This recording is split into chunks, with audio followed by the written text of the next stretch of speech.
2025 June 5 ഗുജറാത്തിലെ ബനാസ്കാന്ത ജില്ലയിലെ ധാരത് എന്ന പ്രദേശം. സമയം രാവിലെ ഏകദേശം 8:25. 46 വയസ്സുള്ള സെന്താഭായ് പട്ടേലും 40 വയസ്സുള്ള ശിവറാമും ഭയത്തോടെയും ആകുലതയോടെയും ആ പ്രദേശത്തെ പോലീസ് സ്റ്റേഷനിലേക്ക് എത്തി. അവർ സമീപത്തെ ദാന്തിയ ഗ്രാമത്തിൽ നിന്നാണ് വരുന്നത്. പട്ടേലിന്റെ 18 വയസ്സുള്ള മകൾ ചന്ദ്രിക കഴിഞ്ഞ ദിവസം വൈകുന്നേരം മുതൽ കാണാതായിരിക്കുകയാണെന്നും പറഞ്ഞ് അവർ ഒരു മിസ്സിംഗ് പരാതി നൽകി. ഒരു പെൺകുട്ടിയെക്കുറിച്ച് മിസ്സിംഗ് പരാതി ലഭിക്കുമ്പോൾ പോലീസ് ആദ്യം ചോദിക്കുന്ന ചോദ്യം എന്തായിരിക്കുമെന്ന് നമുക്കറിയാം.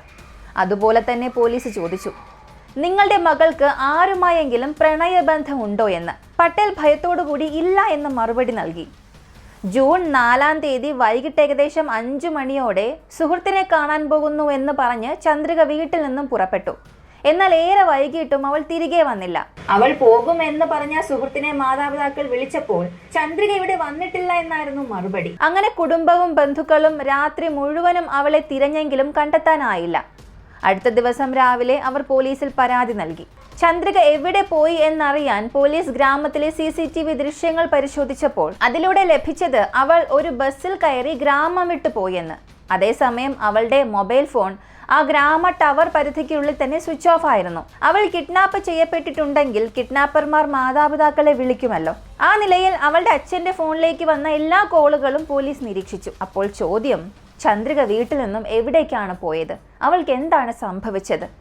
അതിനുശേഷം ഉണ്ടായ ഞെട്ടിപ്പിക്കുന്ന സംഭവങ്ങൾ എന്തല്ല? ഇന്നത്തെ വീഡിയോയിലൂടെ നമ്മൾ ഇതാണ് വളരെ വിശദമായി അറിയാൻ പോകുന്നത്. തീർച്ചയായും എല്ലാവരും കണ്ടിരിക്കേണ്ട വളരെ പ്രധാനപ്പെട്ട ഒരു വീഡിയോ. അവസാനം വരെയും സ്കിപ്പ് ചെയ്യാതെ കാണുക.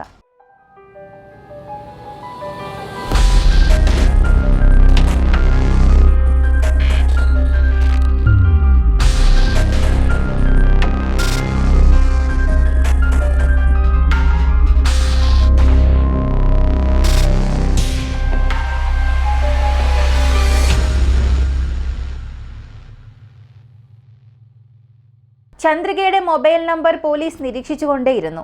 അവൾ കാണാതായിട്ട് 2 ദിവസം കഴിഞ്ഞു. ജൂൺ 7 അഹമ്മദാബാദ് നഗരത്തിൽ അവളുടെ ഫോൺ സ്വിച്ച് ഓൺ ആയതായി കണ്ടെത്തി. പോലീസ് ഉടൻ വിളിച്ചെങ്കിലും ആരും ഫോൺ എടുത്തില്ല. 10 മിനിറ്റിനുള്ളിൽ ഫോൺ വീണ്ടും സ്വിച്ച് ഓഫ് ആയി. പോലീസ് ഉടൻ അഹമ്മദാബാദിലേക്ക് എത്തി തിരച്ചിൽ നടത്തി. അതിനിടെ അടുത്ത ഒരാഴ്ചയ്ക്കുള്ളിൽ ഫോൺ വിവിധ സ്ഥലങ്ങളിൽ സ്വിച്ച് ഓൺ ആയി. ഉജ്ജയിൻ, ഉദയ്പൂർ, ഒടുവിൽ രാജസ്ഥാനിലെ പുള്ളസർ ഗ്രാമം. ഓരോ തവണയും ഫോൺ കുറച്ച് സമയം മാത്രം ഓൺ ആയിരിക്കും, വീണ്ടും ഓഫ് ആകും. പോലീസ് രാജസ്ഥാനിലെ പുള്ളസർ ഗ്രാമത്തിലെത്തി. അവിടെ രാജസ്ഥാൻ പോലീസിന്റെ സഹായത്തോടെ തിരച്ചിൽ നടത്തി. ജൂൺ 14 ഗ്രാമത്തിലെ ഒരു റിസോർട്ടിൽ നിന്ന് പ്രധാനപ്പെട്ട ഒരു വിവരം ലഭിച്ചു. ചന്ദ്രിക ആ റിസോർട്ടിൽ താമസിച്ചിരുന്നുവെന്ന്. പോലീസിന്റെ ആദ്യ സംശയം തന്നെ അവിടെ ശരിയായി.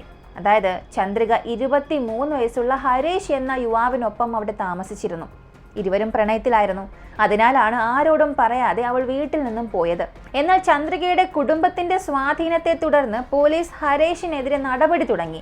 ഗുജറാത്തിൽ മദ്യനിരോധനം നിലവിലുണ്ട്. മദ്യപാനം നടത്തുകയോ വിൽക്കുകയോ ചെയ്യുന്നത് കുറ്റകരമാണ്. അതുകൊണ്ട് പോലീസ് ഹരീഷ് മദ്യം കുടിച്ചതായും വിൽപ്പന നടത്തിയതായും വ്യാജ കേസ് രജിസ്റ്റർ ചെയ്ത് അവനെ ജയിലിലടച്ചു. ഇതോടെ കാര്യങ്ങൾ അവസാനിച്ചില്ല. ഇതിനുശേഷമാണ് ഈ കേസ് കൂടുതൽ സെൻസേഷണൽ വഴിത്തിരിവിലേക്ക് പോകുന്നത്. ചന്ദ്രികയുടെ അച്ഛനും സഹോദരനും മാമനും ഒക്കെ ചേർന്ന് ചന്ദ്രികയ്ക്ക് കടുത്ത സമ്മർദ്ദം നൽകി.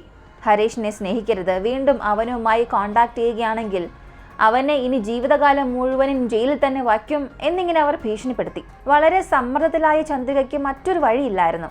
അവർ പറഞ്ഞതിനെല്ലാം ശരിയെന്ന് തലയാട്ടി. ഒരാഴ്ചയ്ക്ക് ശേഷം ജൂൺ 21 ഹരീഷ് ജയിലിൽ നിന്നും പുറത്തിറങ്ങി. പോലീസ് അവന് ഫോൺ തിരികെ നൽകിയപ്പോൾ ഫാക്ടറി റീസെറ്റ് ചെയ്ത നിലയിലായിരുന്നു. ഫാക്ടറി റീസെറ്റ് ചെയ്താൽ ഫോട്ടോസ്, വീഡിയോസ്, കോൺടാക്ട്സ് എല്ലാം തന്നെ ഇല്ലാതാകും. ചന്ദ്രികയുടെ നമ്പരും അതോടൊപ്പം ഇല്ലാതായി. എന്നാൽ ഒരു പ്രധാന കാര്യം അവിടെ ഉണ്ടായിരുന്നു.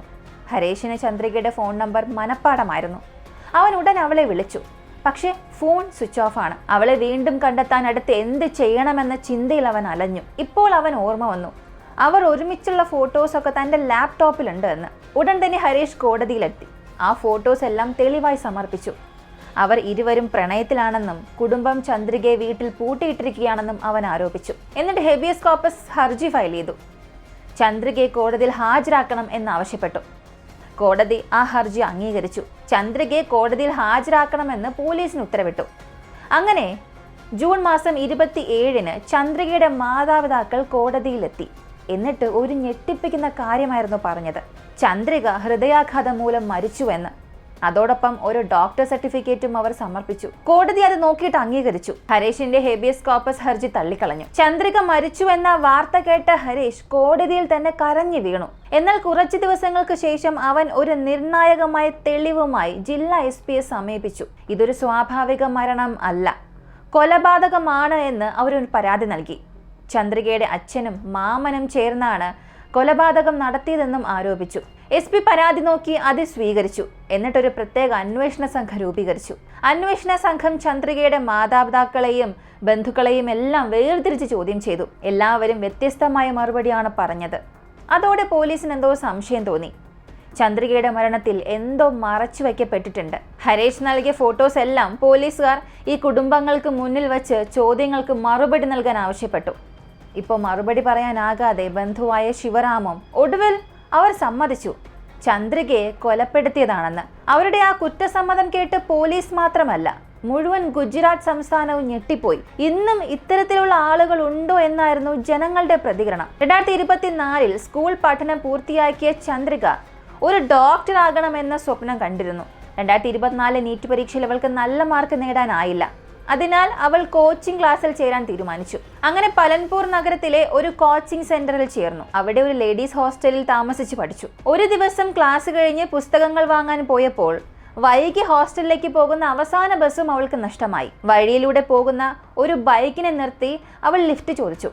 അത് ഹരീഷിന്റെ ബൈക്കായിരുന്നു. അന്ന് അവൾ ഹരീഷിന്റെ ബൈക്കിൽ മാത്രമല്ല കയറിയത്, അവന്റെ ജീവിതത്തിലേക്കും കടന്നു വന്നു. അതിന്റെ ഫലങ്ങൾ അന്ന് അവർ രണ്ടുപേരും അറിഞ്ഞിരുന്നില്ല. അന്ന് അവർ ആദ്യമായിട്ടാണ് കണ്ടുമുട്ടുന്നത്. എന്നാൽ വർഷങ്ങളായി പരിചയമുള്ളവരെ പോലെ അവർ സ്വാഭാവികമായി സംസാരിച്ചു. ഹരീഷ് ചന്ദ്രികയെ ഹോസ്റ്റലിൽ ഇറക്കി. തന്റെ ഓഫീസ് ഹോസ്റ്റലിനടുത്താണെന്നും ഇനി മുതൽ ഡ്രോപ്പ് ചെയ്യാമെന്നും ഒക്കെ അവളോട് പറഞ്ഞു. ചന്ദ്രികയും അതിന് സമ്മതിച്ചു. ഫോൺ നമ്പറും അവന് നൽകി. ഇടയ്ക്കിടെ അവർ കാണുകയും ഫോണിൽ സംസാരിക്കുകയും ചെയ്തു. അങ്ങനെ അവർക്കിടയിൽ ഒരു പ്രണയം വിരിഞ്ഞു. ഒരു ദിവസം ഹരീഷ് ഒരു ഞെട്ടിപ്പിക്കുന്ന സത്യം ചന്ദ്രികയോട് പറഞ്ഞു. താൻ മുൻപ് വിവാഹിതനായിരുന്നു, പക്ഷേ അഭിപ്രായ വ്യത്യാസങ്ങൾ കാരണം വിവാഹമോചനം സംഭവിച്ചുവെന്നും പറഞ്ഞു. ആദ്യം ചന്ദ്രികയ്ക്ക് അത് വലിയ ഞെട്ടലായിരുന്നു. പക്ഷേ സത്യം മറച്ചു വെച്ചില്ലല്ലോ എന്ന ആ ഒരു സന്തോഷത്തിൽ അവൾ ഹരീഷിനെ കൂടുതൽ സ്നേഹിച്ചു. ഇതൊന്നും അറിയാതിരുന്ന ചന്ദ്രികയുടെ മാതാപിതാക്കൾ അവൾക്കായി വിവാഹം നിശ്ചയിക്കാൻ തീരുമാനിച്ചു. ചന്ദ്രിക MBBS പഠിക്കാൻ ആഗ്രഹിച്ചിരുന്നു. പക്ഷേ കോളേജിൽ പോയാൽ പ്രണയത്തിലാകുമോ എന്നൊരു ഭയം കുടുംബത്തിനുണ്ടായിരുന്നു. കുടുംബത്തിന്റെ അഭിപ്രായത്തിൽ പ്രണയം പെൺകുട്ടികളെ വഞ്ചിക്കാൻ പുരുഷന്മാരുപയോഗിക്കുന്ന ഒരു ആയുധമാണ് എന്നാണ്. അതുകൊണ്ട് അവർ തീരുമാനിച്ചു വിവാഹത്തിന് ശേഷം മാത്രം കോളേജിൽ പോയി പഠിച്ചാൽ മതിയെന്ന്. ഇതിനിടയിൽ ചന്ദ്രിക നീറ്റ് പരീക്ഷയിൽ മികച്ച വിജയം നേടി വീട്ടിലെത്തി. പക്ഷെ വീട്ടിലെത്തിയപ്പോഴാണ് അവൾക്ക് ഞെട്ടിപ്പിക്കുന്ന വാർത്തകൾ അറിയുന്നത്. അവളുടെ വിവാഹം ഉറപ്പിച്ചുവെന്ന്. പിന്നീട് ഹരീഷിനെ കാണാൻ, സുഹൃത്തിനെ കാണാൻ പോകുന്നുവെന്ന് കള്ളം പറഞ്ഞ് അവൾ വീട്ടിൽ നിന്നും പോയി. അവളുടെ അച്ഛൻ അവളെ ഹരീഷിൽ നിന്നും വേർതിരിച്ച് മൊബൈൽ ഫോൺ പിടിച്ചെടുത്ത് ഒളിപ്പിച്ചു. ഹരീഷ് ജയിലിൽ നിന്നും പുറത്തിറങ്ങണമെന്നായിരുന്നു അവളുടെ ലക്ഷ്യം. അതുകൊണ്ട് അവൾ ഒന്നും മിണ്ടിയില്ല. അച്ഛനും മാമനും പറയുന്നതെല്ലാം തലയാട്ടി അനുസരിച്ചു. പക്ഷെ ഹരീഷ് പുറത്തിറങ്ങിയ ശേഷം അവനോടൊപ്പം പോകണമെന്ന കാര്യത്തിൽ അവൾ ഉറപ്പിച്ചിരുന്നു. അച്ഛനും മാമനും അവളെ ഭീഷണിപ്പെടുത്തി. ഇനി അവനോടൊപ്പം പോകാൻ ശ്രമിച്ചാൽ നിന്നെ കൊല്ലുമെന്ന് ഭീഷണിപ്പെടുത്തി. എന്നാൽ ചന്ദ്രിക തന്റെ തീരുമാനത്തിൽ ഉറച്ചു നിന്നു. അതിനിടെ ഹരീഷ് ഹേബിയസ് കോർപ്പസ് ഹർജി നൽകി. ഇക്കാര്യം അവൾ അറിഞ്ഞു. കോടതിയിൽ ചെന്ന് ഞാൻ അവനോടൊപ്പം പോകാൻ തയ്യാറാണ് എന്ന് പറയാനുള്ളൊരു പ്രതീക്ഷയിൽ അവൾ കാത്തിരുന്നു. പക്ഷെ അച്ഛൻ്റെ ചിന്ത വേറെയായിരുന്നു. കോടതിയിൽ മകൾ ഹരീഷിനൊപ്പം പോകുമെന്ന് പറഞ്ഞാൽ അത് തനിക്കൊരു അപമാനമാണെന്ന് അയാൾ കരുതി. ഒരു ഘട്ടത്തിൽ അച്ഛൻ ഒരു പിശാചായി മാറി. മകൾ ജീവനോടിരിക്കരുത് എന്ന തീരുമാനത്തിലെത്തി. ബന്ധുവായ ശിവറാമിനെയും നാരനെയും അത് അറിയിച്ചൊരു ക്രൂരമായ പദ്ധതി തയ്യാറാക്കി. ജൂൺ മാസം 24 അർദ്ധരാത്രി 10 മണിയോടെ ചന്ദ്രികയ്ക്ക് ഉറക്കമരുന്ന് കലർത്തിയ പാല് നൽകി. അവൾക്കറിയില്ലായിരുന്നു അത് തൻ്റെ അവസാന പാലാണെന്ന്. പാല് കുടിച്ച് ചില മിനിറ്റുകൾക്കകം അവൾ ബോധരഹിതയായി. രാത്രി ഏകദേശം 1 മണിയോടെ അച്ഛനും ബന്ധുക്കളും ചേർന്ന് അവളെ സ്റ്റോർ റൂമിലേക്ക് കൊണ്ടുപോയി. അവിടെ അവളെ കഴുത്ത് ഞെരിച്ചു കൊന്നു. എന്നിട്ട് അവളുടെ ഷോള് കഴുത്തിൽ കെട്ടി. അവൾ ആത്മഹത്യ ചെയ്ത പോലുള്ള ഒരു രംഗം സജ്ജമാക്കി. അടുത്ത ദിവസം രാവിലെ അമ്മയും സഹോദരനും മറ്റ് കുടുംബാംഗങ്ങളും കണ്ടപ്പോൾ ചന്ദ്രിക സ്വന്തം ജീവൻ എടുത്തു എന്നവർ വിശ്വസിച്ചു. ഈ സംഭവം ഒരു കുടുംബത്തിന്റെ മാനം എന്ന പേരിൽ നടന്ന ഒരു ക്രൂരമായ ഓണർ കില്ലിങ്ങിന്റെ ഉദാഹരണമാണ്. ഒരു പെൺകുട്ടിയുടെ സ്വപ്നങ്ങളും ഭാവിയും ഒരു തെറ്റായ അഭിമാന ബോധത്തിന്റെ പേരിൽ ഇല്ലാതാക്കി. ഇത്തരം സംഭവങ്ങൾ നമ്മെ ഓർമ്മിപ്പിക്കുന്നത് മാനം എന്നത് മനുഷ്യ ജീവിതത്തെക്കാൾ വലുതല്ല. പ്രണയിക്കുന്നത് ഒരു കുറ്റമല്ല. ഒരു സ്ത്രീക്ക് സ്വന്തം ജീവിതം തിരഞ്ഞെടുക്കാനുള്ള അവകാശമുണ്ട്. സുരക്ഷിതരായിരിക്കണം.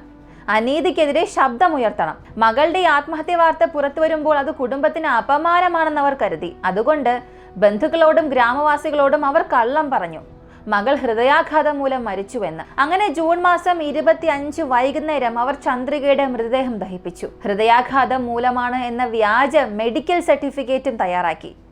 അവർക്കറിയില്ലായിരുന്നു ചന്ദ്രിക ഇതിനകം തന്നെ അവരുടെ ഭീഷണികളെ കുറിച്ച് തെളിവ് സൂക്ഷിച്ചിരുന്നുവെന്ന്.